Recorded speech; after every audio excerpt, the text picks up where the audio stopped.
Assalamualaikum warahmatullahi wabarakatuh. Selamat datang di perkuliahan Matematika Distrik. Pertemuan kali ini akan membahas mengenai subgraf. Adapun outline pada pertemuan kali ini mengenai terminologi subgraf, penyelesaian terkait dengan subgraf.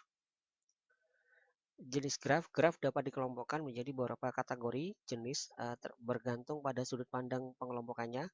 Pengelompokan graf dapat dipandang berdasarkan ada tidaknya sisi ganda atau sisi kalang, berdasarkan jumlah simpul atau berdasarkan orientasi pada arah sisi, berdasarkan ada tidaknya gelang atau sisi ganda pada suatu graf. Maka secara umum graf dapat digolongkan menjadi dua jenis. Yang pertama adalah graf sederhana, yang kedua adalah graf tidak sederhana atau unsimple graph. Graf sederhana, graf yang tidak mengandung gelang maupun sisi ganda dinamakan graf sederhana. G1 adalah graf sederhana yang merepresentasikan jaringan komputer. Simpul menyatakan komputer, sedangkan sisi menyatakan saluran telepon untuk berkomunikasi. Saluran telepon dapat beroperasi pada dua arah. Pada graf sederhana, sisi yang adalah pasangan tidak terurut atau unordered pairs. Ya, jadi menuliskan sisi U dan V sama sejajar dengan V dan U. Graf sederhana G sama dengan V, E terdiri dari himpunan yang tidak kosong, simpul-simpul, dan E adalah himpunan pasangan yang tidak terurut yang berbeda yang disebut dengan sisi. Graf tidak sederhana, graf yang mengandung sisi ganda atau gelang dinamakan graf tidak sederhana atau unsimple graph. Ada dua macam graf tidak sederhana, yaitu graf ganda multigraf dan graf semu atau pseudocode graph. Graf ganda adalah graf yang mengandung sisi ganda. Sisi ganda yang menghubungkan sepasang simpul bisa lebih dari dua buah. G2 adalah graf ganda. Sisi ganda dapat diasosiasikan sebagai pasangan tidak berurut yang sama. Graf ganda itu G sama dengan V, E terdiri dari himpunan yang tidak kosong, di mana simpul-simpul, dan E adalah himpunan ganda atau multiset yang mengandung sisi ganda. Pada jaringan telekomunikasi, sisi ganda pada G2 dapat diandaikan sebagai saluran telepon tambahan apabila beban komunikasi data antar komponen sangat padat. Setiap graf sederhana juga adalah graf ganda, tetapi pada setiap graf ganda merupakan graf sederhana. Graf semu adalah graf yang mengandung gelang atau loop. G3 adalah graf semu termasuk bila memiliki sisi ganda sekalipun. Sisi gelang pada G3 dapat ditanggap sebagai saluran telepon tambahan yang menghubungkan komputer dengan dirinya sendiri, mungkin untuk tujuan diagnostik. Graf semu lebih umum daripada graf ganda karena sisi ganda graf semu dapat terhubung ke dirinya sendiri. Jumlah simpul pada graf disebut dengan kardinalitas graf yang dinyatakan dengan N sama dengan kardinalitasnya V, dan jumlah sisi dinyatakan dengan M sama dengan kardinalitasnya E. G1 mempunyai N sama dengan 4 dan M sama dengan 4, sedangkan G2 mempunyai N sama dengan 3 dan M sama dengan 4. Sisi pada graf dapat mempunyai orientasi arah. Berdasarkan orientasi pada sisi, maka secara umum graf dibedakan menjadi dua jenis, yaitu graf tidak berarah, undirected graph, dan graf berarah atau directed graph atau digraph. Graf tidak berarah, graf yang sisinya mempunyai orientasi arah disebut graf tidak berarah.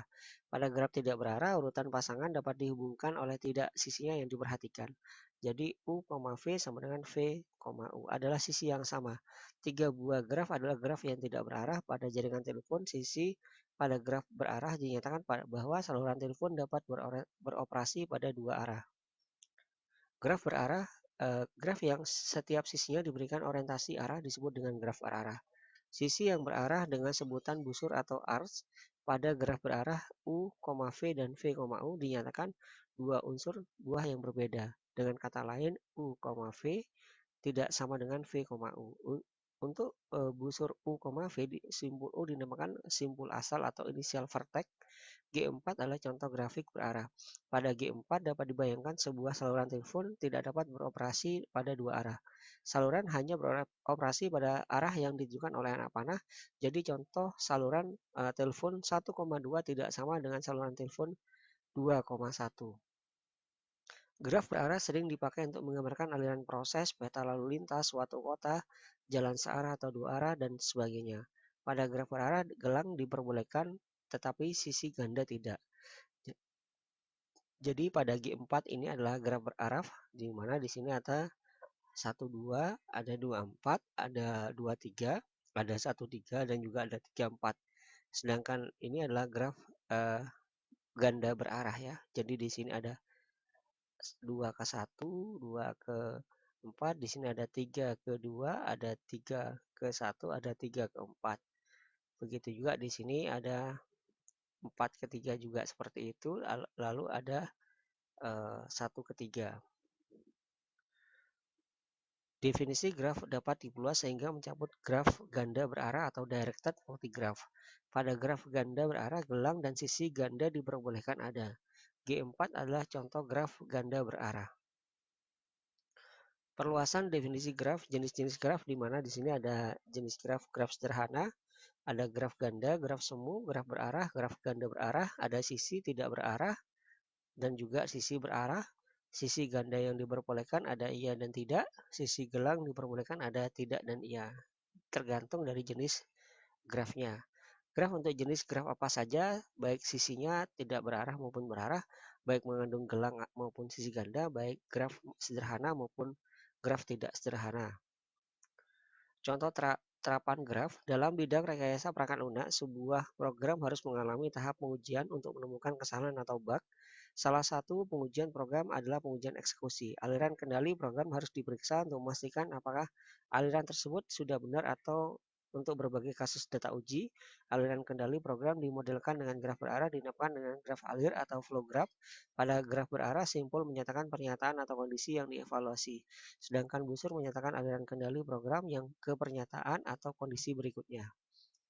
Sebagai contoh, misalkan terdapat sebagian teks program di bawah ini, di mana di sini ada read x, while x tidak sama dengan 9999 do, begin, if x kurang dari 0, dan writeline masukkan tidak boleh negatif, else x sama dengan x ditambah 10, read x, and writeline x, seperti itu. Graf alir yang menggambarkan aliran kendali program seperti ini. Jadi di sini 1 itu adalah read x, 2 itu x tidak sama dengan 999, 3 itu x kurang dari 0, seperti itu. 4 itu adalah writeline masukkan tidak boleh negatif, 5 itu adalah x sama dengan x ditambah 10, 6 itu adalah read x, 7 itu adalah writeline x. Data pengujian harus dirancang sedemikian sehingga semua lintasan di dalam graf alir pernah dilalui minimum 1 kali. Tujuannya agar kesalahan pada setiap lintasan eksekusi dapat ditemukan dan perbaikan program dapat segera dilakukan. Adapun referensi pada pertemuan kali ini dari Mandiri N 2011 Matematika Diskrit, Mandiri R 2010 Matematika Diskrit edisi 3, dan Wibisono 2008 Matematika Diskrit. Sekian presentasi dari saya. Terima kasih, sampai jumpa pada pertemuan selanjutnya. Wassalamualaikum warahmatullahi wabarakatuh.